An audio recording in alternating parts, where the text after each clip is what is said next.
One of them to look like brothers and sisters, though. I must admit this. I love them. I love them in their little smocks and jeans and the long hair and ribbons. It was beautiful. Why did you do that? I love children. This is the moment of rebirth upon a new planet. Do you think you have spiritual powers? I don't think I have spiritual powers. Mommy told me something a little girl should know.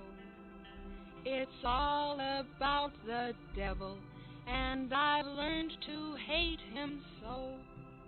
She said he causes trouble when you let him in the room. He will never ever leave you if your heart is filled with gloom. So let the sun.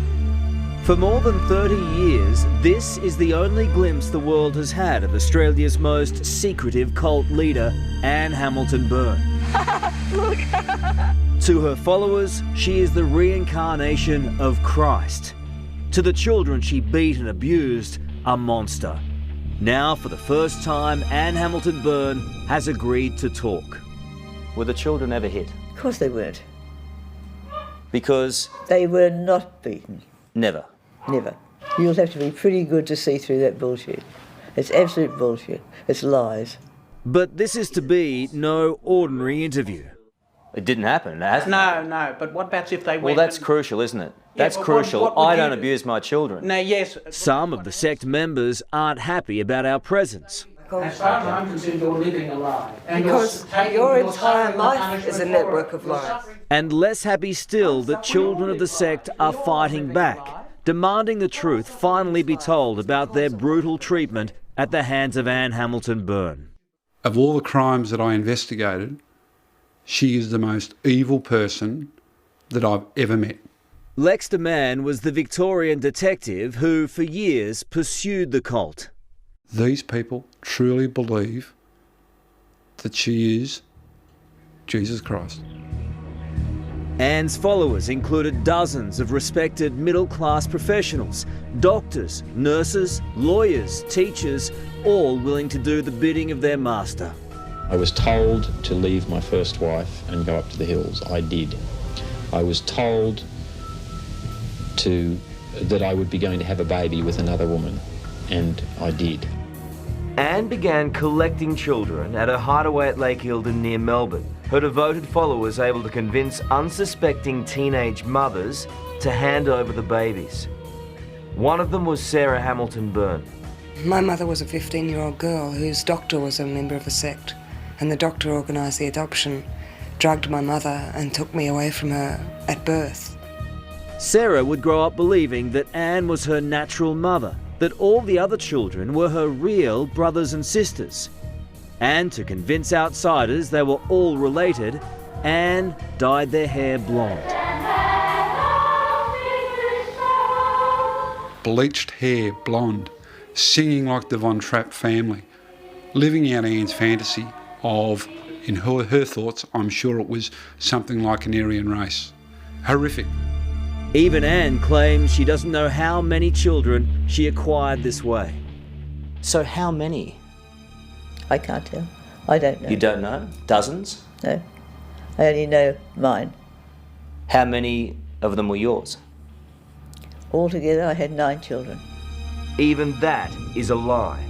What we do know is that eventually Anne would have up to 28 youngsters under her control, guarded by a sinister group of her disciples known as the Aunties. The children's very existence are secret.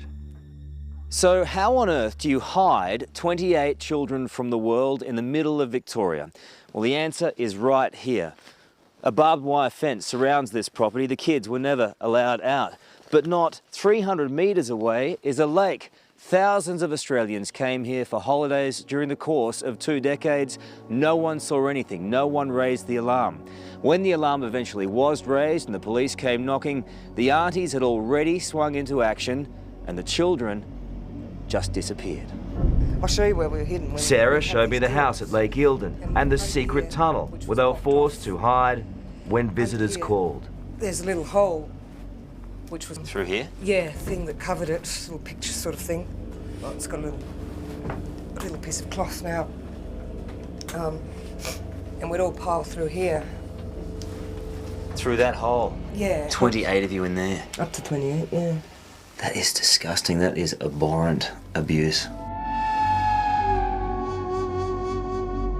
We'd just be absolutely still. We were very well disciplined anyway. We were used to not moving a muscle on pain of punishment. Plus we were scared of the police, scared of the outside world. Because they said that if they found us, we'd get the blame and we'd be taken away and beaten in sacks. It was the auntie's job to hide the children at any cost. Keep a lot of children in the commune here, is that right? No, that's not right at all.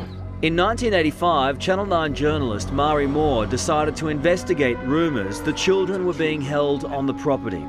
There's no children here? No. But Mari Moore's suspicions were ignored and the abuse continued. Crimes like bedwetting met with brutal punishment. And then anyone that had wet their bed would get a beating. We'd hear the screams first thing in the morning. And there was one kid that wet his bed virtually every night. And we called him Zebra Stripes because he had the beating every day. And there'd be stripes along his legs. Were the children ever hit? No, I can never say we went out to hit the children, never. Never went out to hit them, but were never they hit? Hit them, no. You never hit your child? No. Let me read you something here. This is from Sarah's book. Anne had a stiletto-heeled shoe in her hand and she started hitting me. A stiletto-heeled shoe. On my bare backside with the shoe. After about 20 or 30 hits, she got tired and Bill took over. He hit me with his hands. My head kept hitting the wall and I saw tears. Is she making that up? You know quite well they can. They can what? Make things up? Kids can make things up. We've all been kids. You were a monster at times. I have nothing to say because I don't feel like one. Are you a monster? I'm not conscious of what you're saying I should be conscious of. Are you a monster? Certainly not. Are you evil? Well, what do you call evil? The systematic abuse of children is evil. No. And then there was the most terrifying ordeal of all.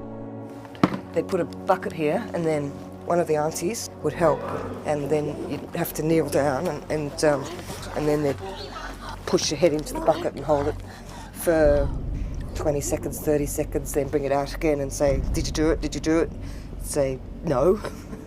Back in again. Water torture? Yeah. Because Anne had said better to be drowned than a liar, basically. Better to be drowned than be a liar. By the time the children were 14, they were being forced to take LSD just as the adult members did. You're locked in a room, completely dark for days, and just fed this drug over and over again. And people come in, Anne and other of the sect members coming in, telling you to work on yourself and to confess that I was thinking of sex, that I wanted to be raped, that I was evil. And do you remember giving her LSD at the age of 14? LSD? No. That never happened? Well, you're asking me and then telling me. I'm asking you. Did it happen? I have no memory of that.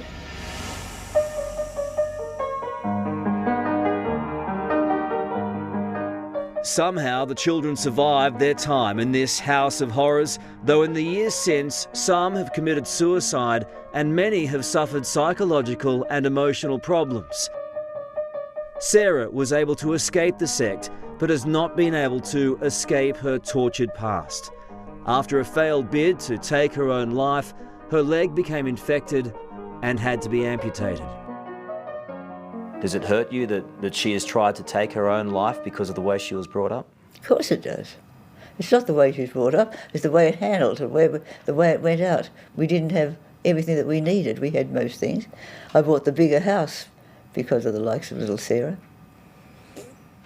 You thought a house would make everything right? Well, I just thought it would give them more room. People don't try and take their life because their house is too small. You're not smart enough. For what? In your heart. What's in your heart is not the same. Well, I don't know what you mean by that. No, of course you don't.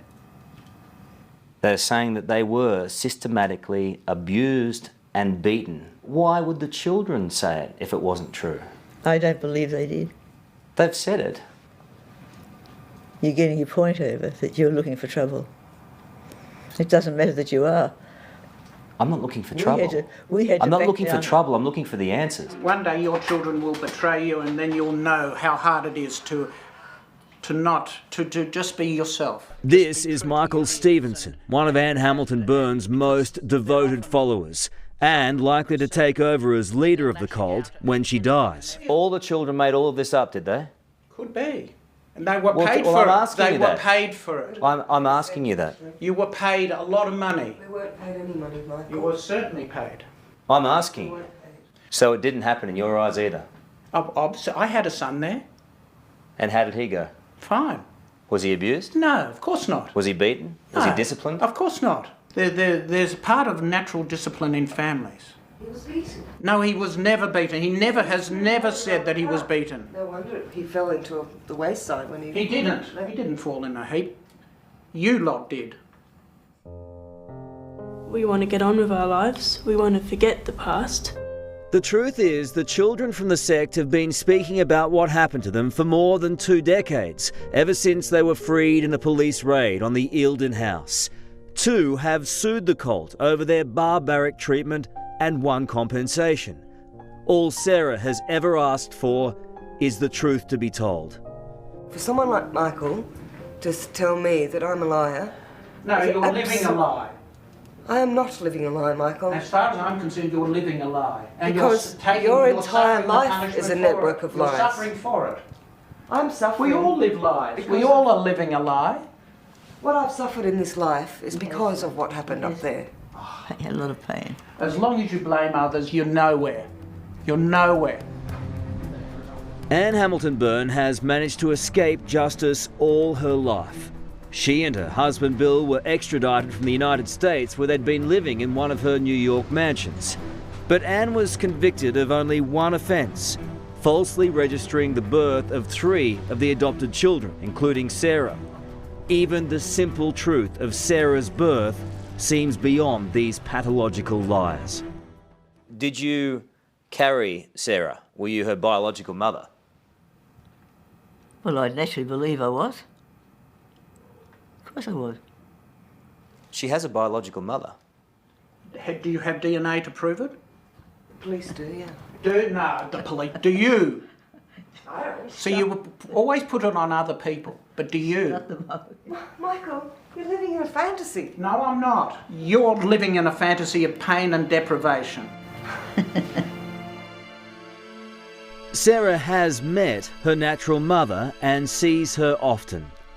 What she had wanted was some kind of understanding from the woman who for so many years pretended to be her mother. But in the end, this now tragic figure squandered what could have been her last opportunity to make amends. Why don't you apologise then? It's so easy. Because I don't believe in you. Will you apologise to her? Of course I will. At the right time, if I have to, of course I will. It's hard to believe, but Sarah has already forgiven Anne. She became a doctor and now helps children in India. This gutsy woman is determined to make something of her life. You're an amazing person. Maybe. I'm also very troubled at times, but, you know, I try and contribute, I do.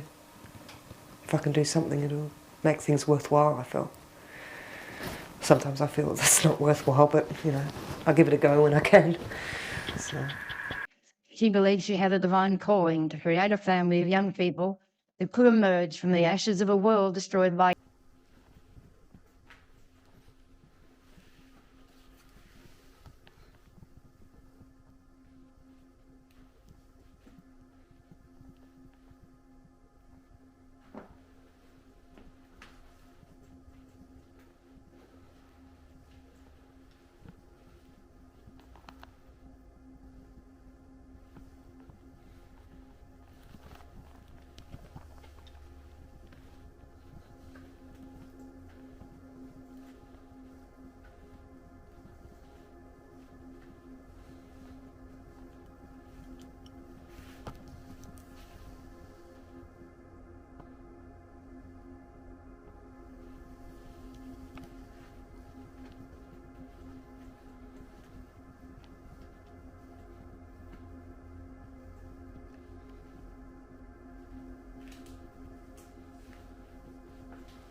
ritual close in.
close in.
there.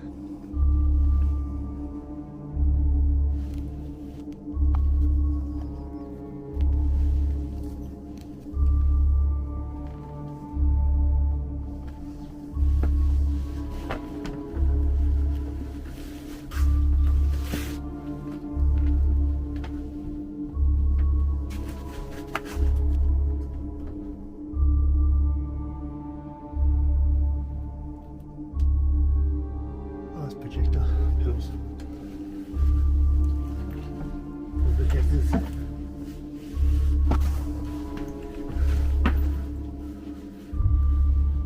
You're all going to die down here.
Removable pills and these tiny windows so they could watch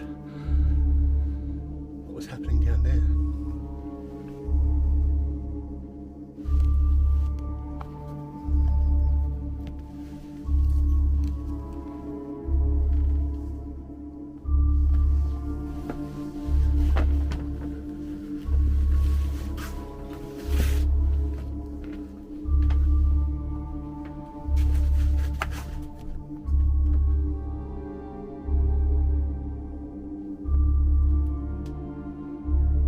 Projector pills. Projectors.